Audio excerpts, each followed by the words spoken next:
Forget what your daily horoscope told you this morning. That little dose of cosmic insight? It's a ghost, a pale imitation of a practice that once held kings and empires in its grip. You've been told you're a stubborn Taurus, a sensitive Cancer, or a fiery Leo. You read the personality traits, nod along, and feel seen. But what if the astrology you know is a comforting modern invention? What if the original system wasn't about feel-good psychology, but about mapping your inescapable fate? This is the story of how that powerful, formidable knowledge was diluted, repackaged, and sold to you as something it was never meant to be. We've been handed a toy, when our ancestors once wielded a tool of immense and sometimes terrifying power. Today, astrology is a language of the self, a set of archetypes explaining why we are the way we are. Your sun sign is your ego, your moon your emotions, your rising the mask you show the world. It's all about you. It's basically therapy.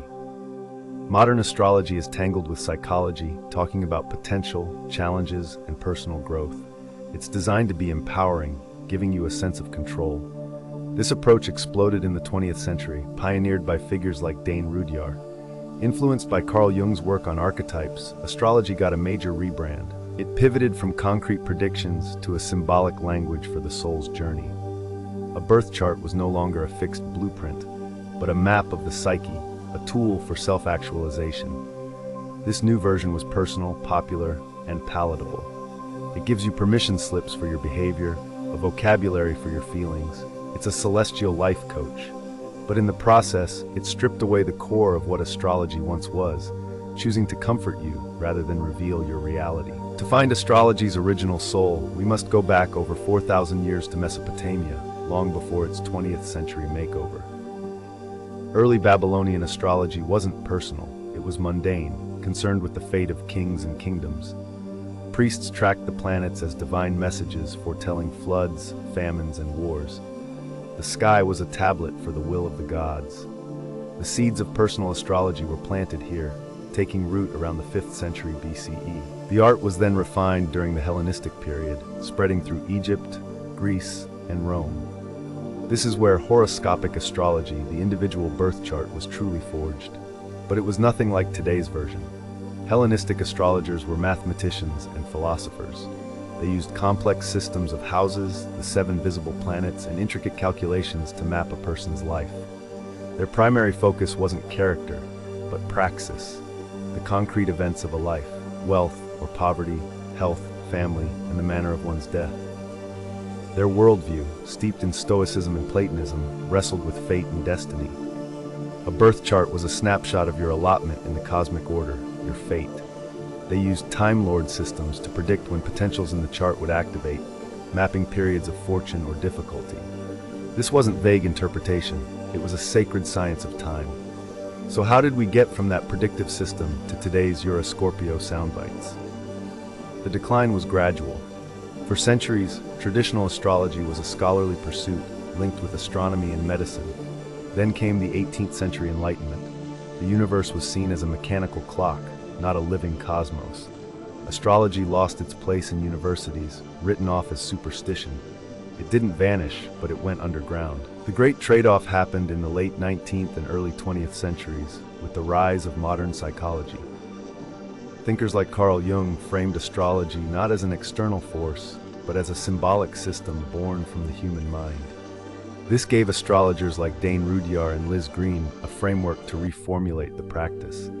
They deliberately moved away from what they called gloomy fatalism, arguing astrology's true purpose was guiding psychological growth, not predicting events. The outer planets, Uranus, Neptune, and Pluto, were folded into this new model. Difficult chart placements, once signs of misfortune, were rebranded as challenges for growth. The focus shifted entirely from the external world to the inner self, and that's the real split.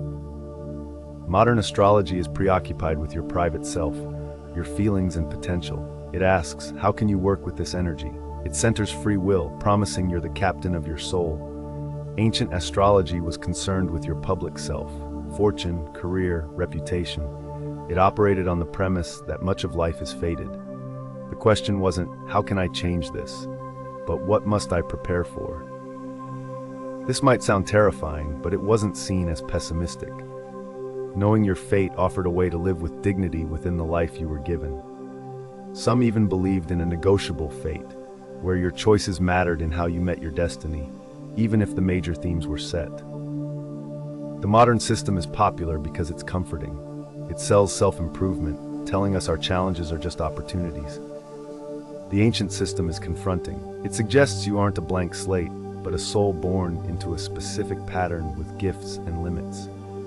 It sells reality, a much harder product to move. The betrayal wasn't just technical, it was a total philosophical flip, replacing a cosmic order with a psychological one. It traded the awe of destiny for the comfort of the self. So, the next time you read your horoscope, ask yourself, is this self-help or a diluted echo of a system that once mapped the heavens to foretell our fate? The recent rediscovery of ancient techniques offers a glimpse into this lost world. This isn't about abandoning psychology, but recognizing it as a modern layer on a much older foundation. The stars may hold the story of our lives, but modern astrology has us reading the footnotes about our feelings.